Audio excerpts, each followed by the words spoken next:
أعوذ بالله من الشيطان الرجيم. بسم الله الرحمن الرحيم. الحمد لله الذي أنزل على عبده الكتاب ولم يجعل له عوجا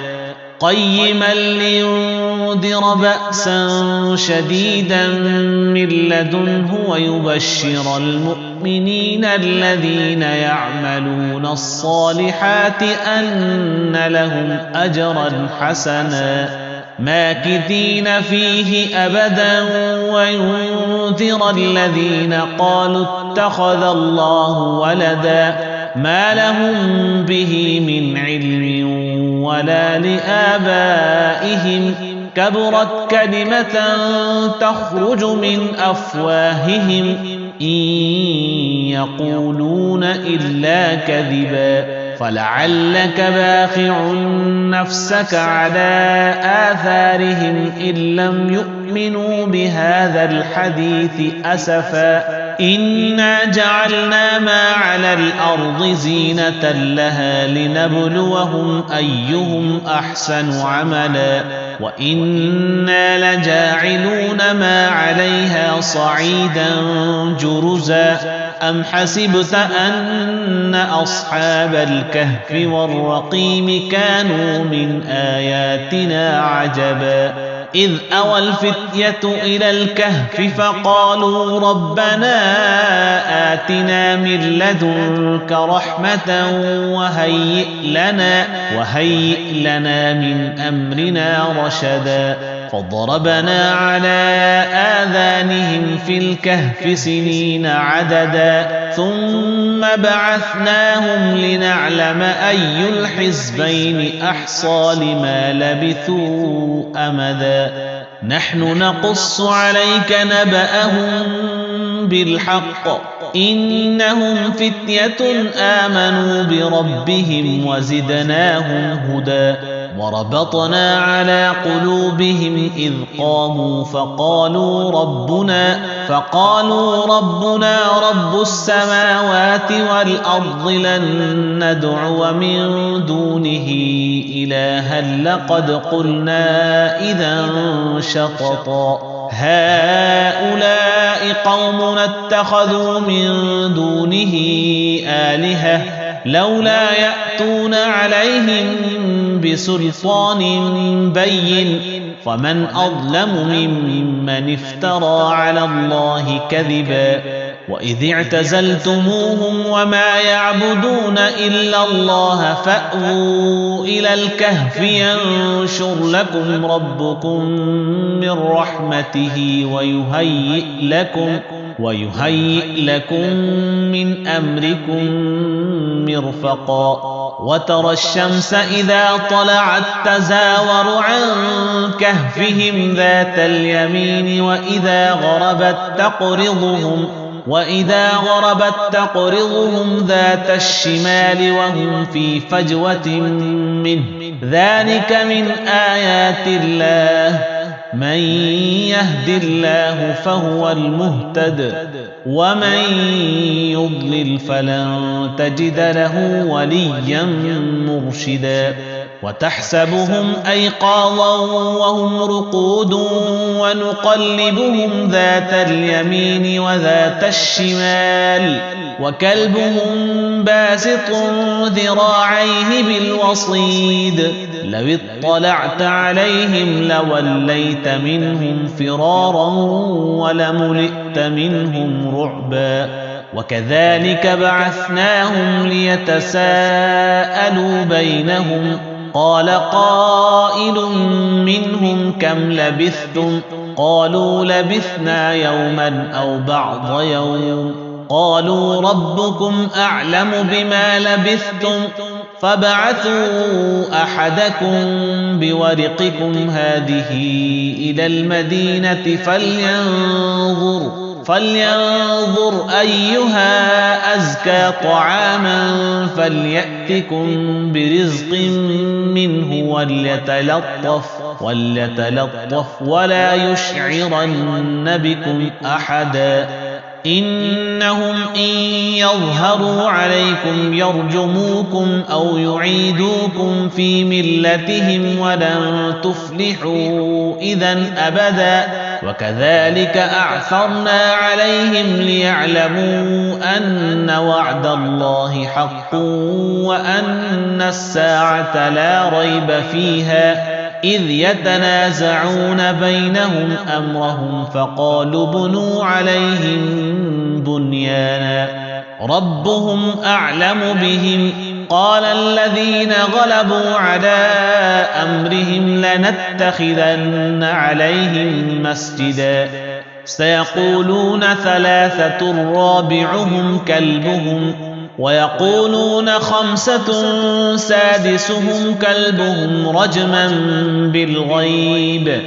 ويقولون سبعة وثامنهم كلبهم قل ربي أعلم بعدتهم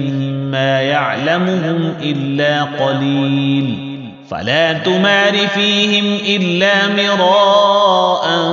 ظاهرا ولا تستفت فيهم منهم أحدا ولا تقولن لشيء إني فاعل ذلك غدا إلا أن يشاء الله واذكر ربك إذا نسيت وقل عسى أن يهديني ربي لأقرب من هذا رشدا ولبثوا في كهفهم 300 سنين وازدادوا 9 قل الله أعلم بما لبثوا له غيب السماوات والأرض أبصر به وأسمع ما لهم من دونه من ولي ولا يشرك في حكمه أحدا واتل ما أوحي إليك من كتاب ربك لا مبدل لكلماته ولن تجد من دونه ملتحدا واصبر نفسك مع الذين يدعون ربهم بالغداة والعشي يريدون وجهه ولا تعد عيناك عنهم تريد زينة الحياة الدنيا ولا تطع من أغفلنا قلبه عن ذكرنا واتبع هواه وكان أمره فرطا وقل الحق من ربكم فمن شاء فليؤمن ومن شاء فليكفر إنا أعتدنا للظالمين نارا أحاط بهم سرادقها وإن يستغيثوا يغاثوا بماء كالمهل يشوي الوجوه بئس الشراب وساءت مرتفقا إن الذين آمنوا وعملوا الصالحات إنا لا نضيع أجر من أحسن عملا أولئك لهم جنات عدن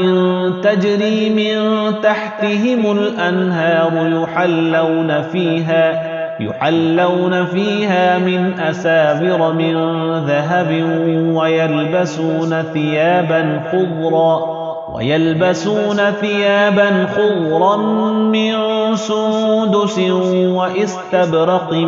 متكئين فيها على الأرائك نعم الثواب وحسنت مرتفقا واضرب لهم مثل الرجلين جعلنا لأحدهما جنتين من أعناب وحففناهما بنخل وجعلنا بينهما زرعا كلتا الجنتين آتت أكلها ولم تظلم منه شيئا وفجرنا خلالهما نهرا وكان له ثمر فقال لصاحبه وهو يحاوره أنا أكثر منك مالا وأعز نفرا ودخل جنته وهو ظالم لنفسه قال ما أظن أن تبيد هذه أبدا وما أظن الساعة قائمة ولئن رددت إلى ربي لأجدن خيرا منها منقلبا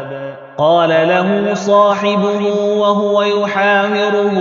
أكفرت بالذي خلقك من تراب ثم من نطفة ثم سواك رجلا لكن هو الله ربي ولا أشرك بربي أحدا ولولا إذ دخلت جنتك قلت ما شاء الله لا قوة إلا بالله إن ترني أنا أقل منك مالا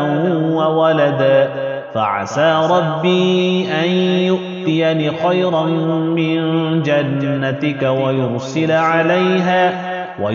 عليها حسبانا من السماء فتصبح صعيدا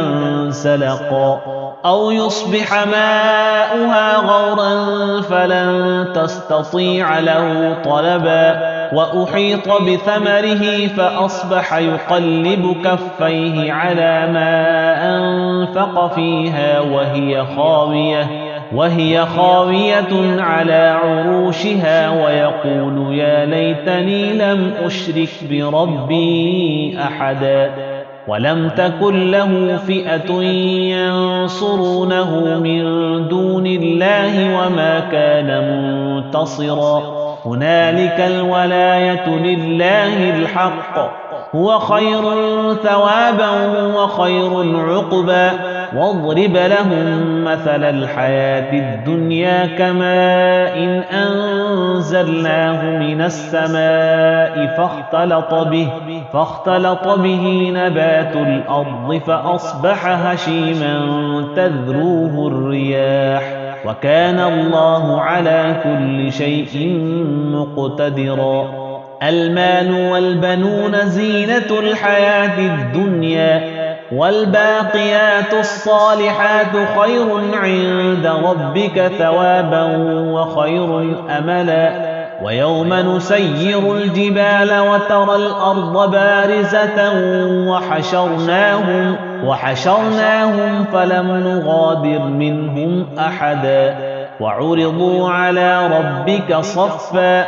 لقد جئتمونا كما خلقناكم أول مرة بل زعمتم أن لن نجعل لكم موعدا ووضع الكتاب فترى المجرمين مشفقين مما فيه ويقولون يا ويلتنا ما لهذا الكتاب لا يغادر صغيرة ولا كبيرة إلا أحصاها ووجدوا ما عملوا حاضرا ولا يظلم ربك أحدا وإذ قلنا للملائكة اسجدوا لآدم فسجدوا إلا إبليس كان من الجن ففسق عن أمر ربه أفتتخذونه وذريته أولياء من دوني وهم لكم عدو بئس للظالمين بدلا ما أشهدتهم خلق السماوات والأرض ولا خلق أنفسهم وما كنت متخذ المضلين عضدا ويوم يقول نادوا شركائي الذين زعمتم فدعوهم فلم يستجيبوا لهم وجعلنا بينهم موبقا ورأى المجرمون النار فظنوا أنهم مواقعوها ولم يجدوا عنها مصرفا ولقد صرفنا في هذا القرآن للناس من كل مثل وكان الإنسان أكثر شيء جدلا وما منع الناس أن يؤمنوا إذ جاءهم الهدى ويستغفروا ربهم إلا أن تأتيهم سنة الأولين أو يأتيهم العذاب قبلا وما نرسل المرسلين إلا مبشرين ومنذرين ويجادل الذين كفروا بالباطل ليدحضوا به الحق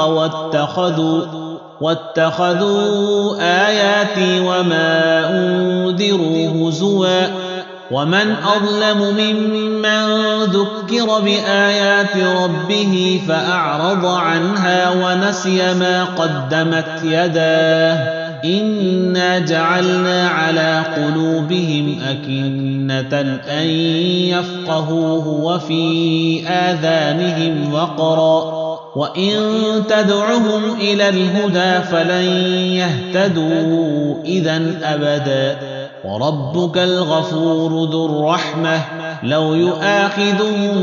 بما كسبوا لعجل لهم العذاب بل لهم موعد لن يجدوا من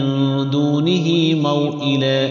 وتلك القرى أهلكناهم لما ظلموا وجعلنا لمهلكهم موعدا وإذ قال موسى لفتاه لا أبرح حتى أبلغ مجمع البحرين أو أمضي حقبا فلما بلغا مجمع بينهما نسيا حوتهما فاتخذ سبيله في البحر سربا فلما جاوزا قال لفتاه آتنا غداءنا لقد لقينا من سفرنا هذا نصبا قال أرأيت إذ أوينا إلى الصخرة فإني نسيت الحوت وما أنسانيه إلا الشيطان أن أذكره واتخذ سبيله في البحر عجبا قال ذلك ما كنا نبغي فارتدا على آثارهما قصصا فوجدا عبدا من عبادنا آتيناه رحمة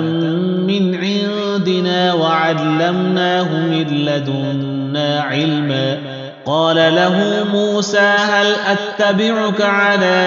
أن تعلمني مما علمت رشدا قال إنك لن تستطيع معي صبرا وكيف تصبر على ما لم تحط به خبرا قال ستجدني إن شاء الله صابرا ولا أعصي لك أمرا قال فإن اتبعتني فلا تسألني عن شيء حتى أحدث لك منه ذكرا فانطلقا حتى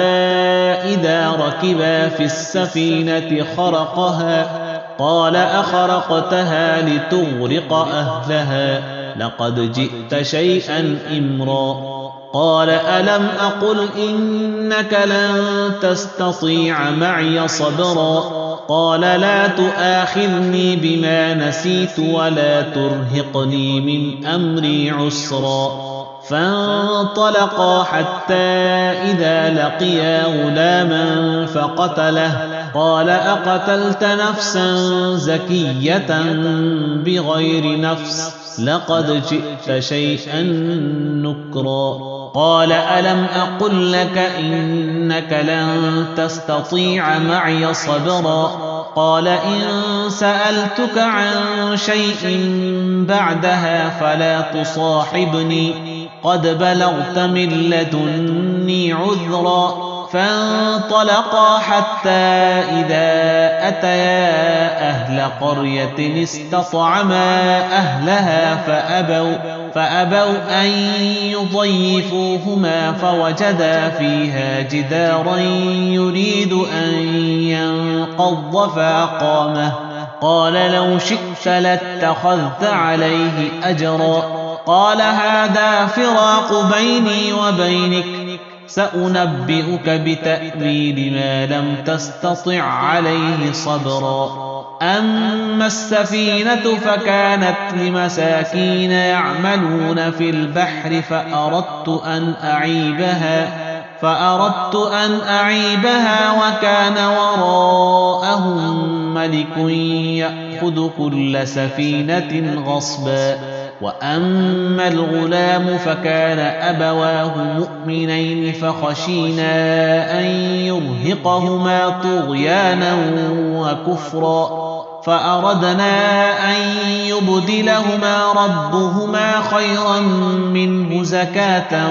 وأقرب رحما وأما الجدار فكان لغلامين يتيمين في المدينة وكان تحته كنز لهما وكان أبوهما صالحا فأراد ربك أن يبلغا أشدهما ويستخرجا كنزهما رحمة من ربك وما فعلته عن أمري ذلك تأويل ما لم تسطع عليه صبرا ويسألونك عن ذي القرنين قل سأتلو عليكم منه ذكرا إنا مكنا له في الأرض وآتيناه من كل شيء سببا فأتبع سببا حتى إذا بلغ مغرب الشمس وجدها تغرب في عين حمئة ووجد عندها قوما قلنا يا ذا القرنين إما أن تعذب وإما أن تتخذ فيهم حسنا قال أما من ظلم فسوف نعذبه ثم يرد إلى ربه فيعذبه عذابا نكرا وأما من آمن وعمل صالحا فله جزاء الحسنى وسنقول له من أمرنا يسرا ثم أتبع سببا حتى إذا بلغ مطلع الشمس وجدها تطلع على قوم لم نجعل لهم من دونها سترا كذلك وقد أحطنا بما لديه قبرا ثم أتبع سببا حتى إذا بلغ بين السدين وجد من دونهما قوما لا يكادون يفقهون قولا قالوا يا ذا القرنين إن يأجوج ومأجوج مفسدون في الأرض فهل نجعل لك خرجا على أن تجعل بيننا وبينهم سدا قال ما مكنني فيه ربي خير فأعينوني بقوة أجعل بينكم وبينهم ردما آتوني زبر الحديد حتى إذا ساوى بين الصدفين قال انفخوا حتى إذا جعله نارا